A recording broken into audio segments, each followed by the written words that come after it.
नमस्कार दोस्तों, आत्मयोगी भव की आज की कड़ी में आपका हार्दिक स्वागत है। अमरावती ध्यान महाचक्र 23 दिसंबर 2010। आज का विषय है ध्यान और ज्ञान। ज्ञान क्या है और अज्ञान क्या है? ज्ञान अर्थात मैं आत्मा हूँ, अज्ञान अर्थात मैं शरीर हूँ। हमें याद रखना है हम भगवान हैं। ध्यान से ही ये ज्ञान आएगा। हम सब आध्यात्मिक प्राणी हैं। इस ज्ञान से ही हमारा अज्ञान दूर होगा। जैसे कोई अंधकार से प्रकाश की ओर आ जाता है तो प्रकाश में हर चीज स्पष्ट दिखाई देती है, अंधकार में कुछ भी दिखाई नहीं देता। जब आप ऐसा सोचते हैं कि मैं मनुष्य हूँ तो आप अंधकार में जी रहे हैं। जीवन में आधा समय हम अज्ञान और संशय में ही जीते हैं। अज्ञान की वजह से हम कुछ भी देख नहीं पाते। पति पत्नी, बच्चे, माता पिता, जीव जंतु, पड़ोसी, कोई भी समझ में नहीं आता, क्योंकि हम अपनी संकुचित बुद्धि से सोचते हैं। जब ये अंधकार दूर हो जाता है तब हमें सभी रिश्तों में सुंदरता दिखाई देती है। पहली बार हमें अपने आसपास सूर्योदय, सूर्यास्त और प्रकृति की सुंदरता दिखाई देती है। दोस्तों, जब तक हम अंधकार में होते हैं हम हर चीज से डरते हैं। अंधेरे में हमें रस्सी भी सांप दिखाई देती है और हम उससे भी डर जाते हैं, लेकिन जैसे ही प्रकाश हो जाता है हमें स्वयं पर हंसी आती है। हमारा अज्ञान दूर हो जाता है। जहाँ प्रकाश है वहाँ अज्ञान नहीं है। और जैसे ही हमारा अज्ञान दूर होता है हम अंधकार से प्रकाश की ओर आ जाते हैं। हर चीज स्पष्ट दिखाई देने लगती है। ऐसे ही जब हम अपने संकुचित मन से सोचते हैं, जब हम अपने मन के सीमित दायरे में होते हैं, हमें कुछ भी स्पष्ट दिखाई नहीं देता। हम अपने हिसाब से चीज़ों को देखते हैं, अपनी कल्पना से चीज़ों को देखते हैं और हमें कुछ भी साफ साफ दिखाई नहीं देता, क्योंकि हमारा मन बंद है, संकुचित है। हमारा दिमाग खुला नहीं है। हम दूसरों का दृष्टिकोण देखना नहीं चाहते, समझना नहीं चाहते। और जब हम अपने ही तरीके से सोचते हैं, अपने संकुचित दृष्टिकोण से सोचते हैं, तो हमें कुछ भी दिखाई नहीं देता। हम दूसरे का दृष्टिकोण समझने की स्थिति में ही नहीं होते। और ध्यान करने से जैसे ही हमारे अंदर की ऊर्जा बढ़ती है, अंदर की ऊर्जा बढ़ने से हमारा मन खुलता है, हमारा मन विस्तृत होता है, विशाल होता है, तो हमें हर चीज स्पष्ट दिखाई देती है। और स्पष्ट जब हमें हर चीज दिखाई देती है, हम दूसरे का दृष्टिकोण भी समझते हैं।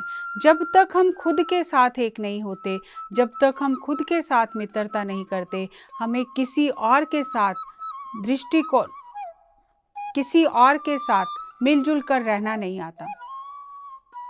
हमारा मन संकुचित मन है। हमें अपने संकुचित मन से विस्तृत मन की ओर जाना है। संकुचित मन यानी समाज से प्रभावित मन, अपनी परवरिश से प्रभावित मन, जो मैं और मेरा में उलझा है।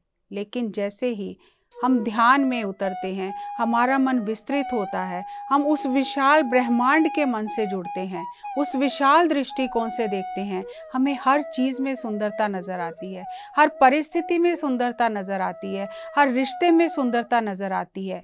और तो और हमें प्रकृति में, पशु पक्षियों में, वनस्पति में सुंदरता नज़र आती है, क्योंकि अब हमारा दृष्टिकोण बदल गया है। और जैसे ही हमारी दृष्टि बदलती है, हमारी सृष्टि बदल जाती है।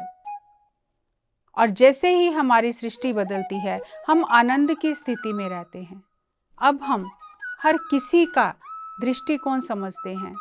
हम दूसरे की जगह पर खड़े होकर उन परिस्थितियों को समझते हैं और हर कोई हमें सही लगता है, हमें कोई गलत लगता ही नहीं।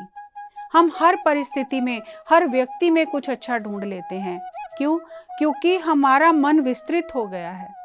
हम अपने संकुचित मन से अब बंधे हुए नहीं हैं। हम एक कुएं के मेंढक की तरह नहीं हैं। अब हम एक कुएं से निकलकर विशाल महासागर के वासी हो गए हैं।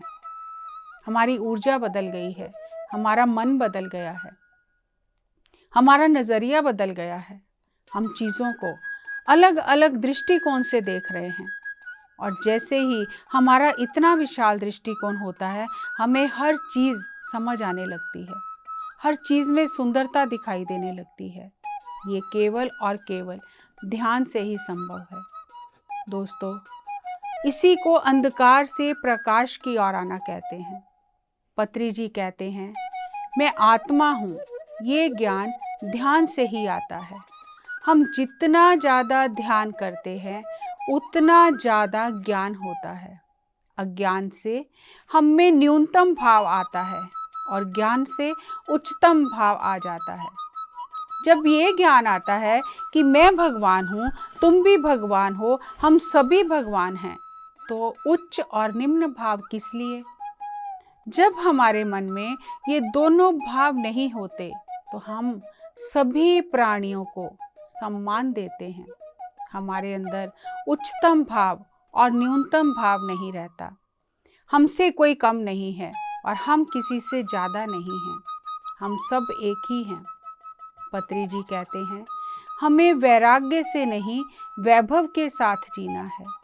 हर तरफ उस वैभव को ही देखना है। यही आध्यात्मिकता है। पिरामिड स्पिरिचुअल सोसाइटीज मूवमेंट वैराग्य को हटाकर वैभव के साथ लोगों को जीना सिखाने के लिए आई है। आत्मज्ञानी प्रतिक्षण वैभव में रहता है। आंख खोलने पर भी वैभव है, आंख बंद करने पर भी वैभव है, दरिद्र की तरह रहने पर भी वैभव है, स्वामी की तरह रहने पर भी वैभव है। PSSM वैराग्य को हटाकर वैभव का स्वागत कर रही है। पिरामिड स्पिरिचुअल सोसाइटीज मूवमेंट का सिद्धांत है, संसार में ही निर्वाण है। हम संसार को छोड़कर, अपनी जिम्मेदारियों को छोड़कर, अपने धर्म और कर्तव्य को छोड़कर गृहस्थ आश्रम से बाहर नहीं जाते। गृहस्थ आश्रम में रहते हुए, अपने दिनचर्या के कार्य करते हुए, अपनी नौकरी, अपना व्यापार करते हुए, अपने परिवार के साथ रहते हुए, अपने सभी धर्म कर्म को निभाते हुए हम ध्यान करते हैं। संसार के साथ साथ आध्यात्मिक प्रगति करते हैं। पत्री जी कहते हैं, ध्यान सूर्य है। जिस तरह सूर्य से संसार में रोशनी है, उसी तरह आध्यात्मिक जगत में ध्यान से प्रकाश है। जिस प्रकार संपूर्ण मानव जाति के लिए एक ही सूर्य है, उसी प्रकार मानव जाति के लिए ध्यान भी एक ही है। अगर आप सोचते हैं कि सबके लिए अलग अलग सूर्य है, तो आप अज्ञानी हैं। इसी प्रकार हर एक के लिए अलग अलग ध्यान विधान नहीं है। जिस प्रकार भूख, प्यास सबके लिए एक समान है, कोई किसी भी देश में रहे, किसी भी परिस्थिति में हो, किसी भी काल में हो, भूख और प्यास सबके लिए एक समान है। हमारे भीतर की भावनाएं, गुस्सा, प्रेम, करुणा, दया, वो सबके अंदर एक समान ही उठती हैं। सबको एक जैसा ही अनुभव आता है। प्रेम में सबको एक जैसा महसूस होता है, गुस्से में सबको एक जैसा महसूस होता है। ठीक उसी प्रकार मृत्यु और जन्म भी सबके लिए एक समान है। हम धरती पर जन्म लेते हैं, एक समान ही सब जन्म लेते हैं। हम धरती से चले जाते हैं, एक समान ही हम धरती से चले जाते हैं। जैसे ही प्राण शरीर को छोड़ देते हैं, सब चले जाते हैं। हर एक के लिए जन्म और मृत्यु का विधान भी एक ही है। अलग अलग ध्यान विधान नहीं है। सांसों के साथ एक होकर रहना, श्वासा अनुसंधान ही एक ध्यान विधान है जिसे सबको अपनाना है। हर व्यक्ति सांस ले रहा है, सांस ही हमारा जीवन है। सांस के बिना ये जीवन समाप्त हो जाता है। सांसों से हम प्राण ऊर्जा लेते हैं, उस प्राण ऊर्जा से हमारा जीवन चलता है। सबके लिए एक समान है। सांसों का कोई धर्म नहीं, सांसों की कोई जाति नहीं है, सांसों का कोई रंग रूप नहीं है, सांसों का कोई आकार नहीं है। जब हम सांसों के साथ जुड़ जाते हैं, हम स्वयं के साथ जुड़ जाते हैं, और जब हम स्वयं के साथ जुड़ जाते हैं, हमारी ऊर्जा बढ़ जाती है। एक ही एक ध्यान विधान, श्वासानुसंधान, सांसों के साथ एक होकर हम इस ब्रह्मांड के सत्य को जान सकते हैं। ये एक सार्वभौमिक सत्य है। इसी प्रकार सत्य सबके लिए अलग अलग नहीं है।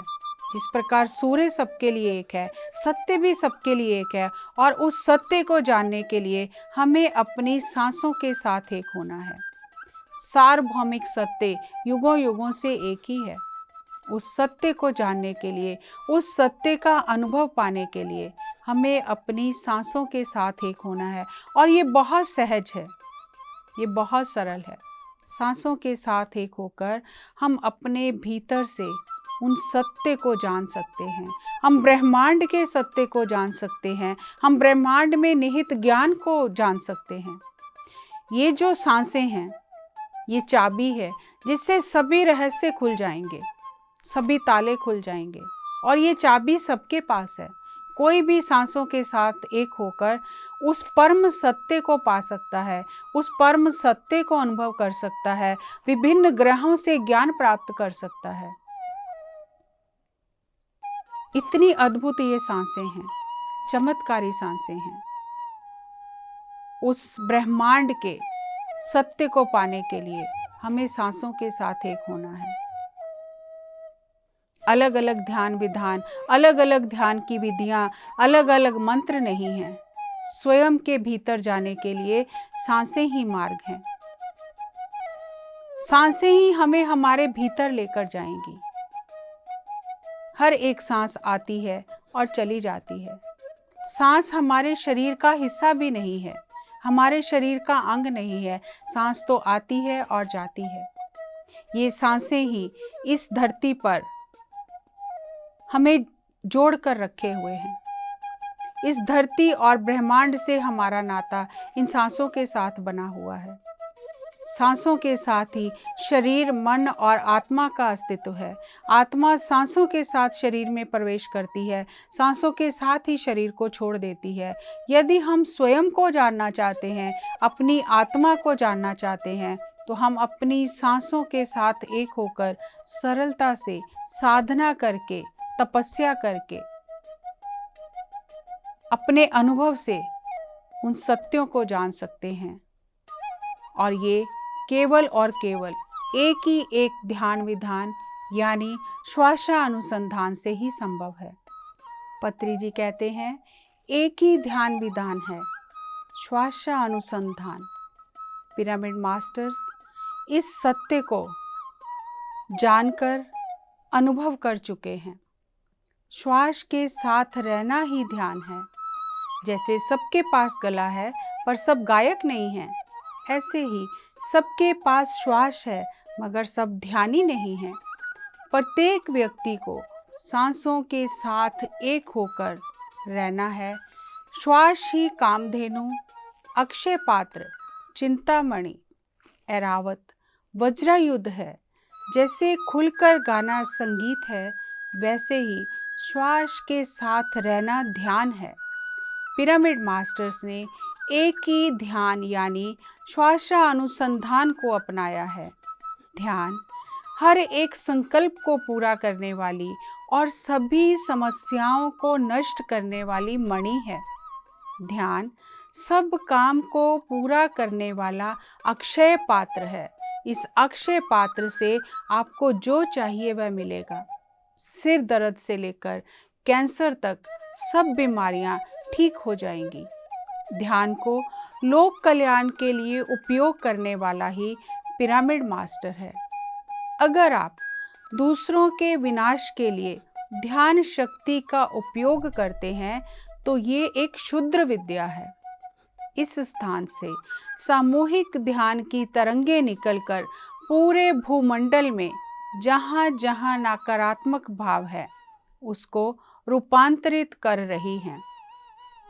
जैसे एक अगरबत्ती की खुशबू हर जगह फैल जाती है, ऐसे ही ध्यान की ऊर्जा तरंगे पूरे विश्व को तरंगित कर रही हैं। तीसरी आंख से देखने पर ही ये पता चलता है। पिरामिड मास्टर जन्म से ही ज्ञानी हैं। कितने ही जन्मों में वे लोक कल्याण कर चुके हैं। लोक कल्याण करना हमारे लिए कोई नई बात नहीं है। ध्यान में आने तक हमें पता ही नहीं होता कि हम लोक कल्याण के लिए आए हैं। ध्यान में आने से हमें ये पता चलता है और हम दूसरों को सिखाना शुरू करते हैं। अगर पिछले जन्मों में लोक कल्याण नहीं किया तो ये करना असंभव है। सभी मास्टर्स पिछले जन्म से ही ध्यानी, ज्ञानी और योगीश्वर हैं। इस जन्म में विभिन्न प्रांत, भाषा, धर्म में पैदा होकर अपनी योग्यता के साथ लोक कल्याण कर रहे हैं। पुस्तकों में ऐसा लिखा गया है कि ध्यान करना बहुत कठिन है।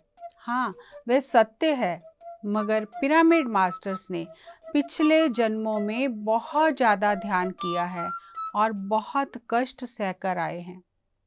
मंगलमपल्ली बालमुरली कृष्ण ने 4 साल की उम्र से ही संगीत कार्यक्रम देना शुरू कर दिया, क्योंकि उनके पास पिछले जन्मों का अत्यधिक अनुभव था। मोज़ार्ट ने 4 साल की उम्र से ही गाना लिखना शुरू कर दिया। इतनी छोटी उम्र में कोई कैसे गा सकता है, कोई कैसे लिख सकता है? पिछले जन्मों में ज़्यादा ज्ञान होने से हम उस कला के साथ ही पैदा होते हैं और तब उसमें बहुत जल्दी निपुण हो जाते हैं। ध्यान करने से ये सब हमें पता चलता है, अन्यथा जानना कठिन है। एक बार ध्यान करने से पिछले जन्मों का पूरा ज्ञान आ जाता है। हम सोचते हैं हमें कुछ भी पता नहीं, पर अचानक आत्म प्रकाश हो जाता है। पिरामिड मास्टर्स संसार में पले बड़े हैं, फिर इतना ज्ञान कैसे प्राप्त हुआ? हमारे ज्ञान को लेकर हमें ही आश्चर्य होता है। ये सब ज्ञान पिछले जन्मों से आया है। भविष्य वर्तमान से आता है और वर्तमान भूतकाल से आता है। आज हम जो कर्म कर रहे हैं, इसका फल हमें भविष्य में मिलेगा। आज हम जो फल भोग रहे हैं वो भूतकाल के परिश्रम और कर्मों का फल है, यानी पिछले जन्मों का संस्कार है। हमारा कर्म ही हमारा कर्म फल बन जाता है। हमारा अभ्यास ही हमारा सिद्धत्व बन जाता है। अभ्यास निरंतर चलता ही रहता है। ये याद रखने वाली बात है, निपुण होने से पहले अभ्यास, निपुण होने के बाद भी निरंतर अभ्यास, अभ्यास, अभ्यास, अभ्यास। पूर्व जन्मों का ज्ञान ध्यान में हमें प्राप्त हो जाता है। जो हमने पूर्व जन्म में कर्म किए हैं, उन सभी कर्मों का फल हमें इस जीवन में मिलता है, चाहे वो कर्म अच्छे हों, चाहे वो कर्म बुरे हों। अगर हमने पूर्व जन्म में कोई कला सीखी है, इस जन्म में थोड़ा सा भी उसका अभ्यास करने से हम उस कला में निपुण हो जाते हैं। हम अद्भुत रचना करने लगते हैं और अपनी रचना देखकर हमें ही हैरानी होती है कि ये विचार कहाँ से आया, ये कहाँ से मैंने इतनी अद्भुत रचना की। लेकिन ये सब हमारे पूर्व जन्मों के कर्मों का, पूर्व जन्म के परिश्रम का, पूर्व जन्म की तपस्या का फल है। पत्री जी कहते हैं, इंद्र आदि देवता एक बार किसी समस्या को लेकर भगवान शिव के पास गए। उस समय शिव ध्यान मग्न थे। सभी देवता वहां जाकर बैठ गए। जब शिवजी ने अपनी आंखें खोली तब देवताओं ने उनसे पूछा, हमने कितनी तपस्या की है, तब कैलाश में आपके पास समाधान पाने पहुँचे हैं, यहाँ आकर देखा आप भी ध्यान मग्न बैठे हो। आप किस लिए ध्यान में बैठे हो? तब शिवजी ने कहा, आपके लिए मैं महान हूँ, मेरे आगे भी बहुत उच्च लोग हैं जो मेरे से उच्च स्तर पर हैं। मैं उनके साथ ध्यान में संपर्क करता रहता हूँ। कैलाश से आगे बहुत सारे उच्च लोक हैं। आपको सिर्फ मेरे बारे में पता है, मुझे उच्च लोकों का भी पता है। ऐसे ही एक बार भगवान बुद्ध ने अपने शिष्यों से कहा, मैंने आप सबको कितना ज्ञान दिया है, क्या आप जानते हो? शिष्यों ने कहा, आप स्वयं ही बताएं। तो बुद्ध ने एक शिष्य से कहा, सामने पेड़ से पत्ते तोड़कर लाओ। शिष्य गया और कुछ पत्ते तोड़कर ले आया। भगवान बुद्ध ने पूछा, तुम्हारे हाथ में कितने पत्ते हैं? शिष्य ने कहा, जितने पत्ते मेरे हाथ में आए हैं मैं उतने पत्ते तोड़कर ले आया हूँ। भगवान बुद्ध ने पूछा, पीछे और पेड़ पर कितने पत्ते बाकी हैं? शिष्य ने कहा, अनगिनत।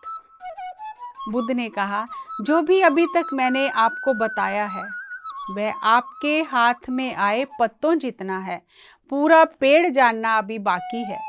हम जो बता सकते हैं वो बहुत कम है और हमें जो जानना है वो बहुत विराट है, बहुत ज़्यादा है। मैंने जो बताया है वो मुट्ठी में आए पत्तों जितना है, फिर भी उतना बताना ज़रूरी है। एक पेड़ को तो नहीं दे सकते, पर एक बीज दिया तो काफ़ी है।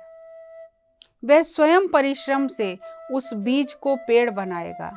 हम दूसरों को ज्ञान तो नहीं दे सकते, पर ध्यान का सूत्र दे सकते हैं। श्वास के ऊपर ध्यान करना सभी को सिखाया तो इस बीज से एक बड़ा वृक्ष बन जाएगा। बीज कितने भी लोगों को देना चाहो दे सकते हैं।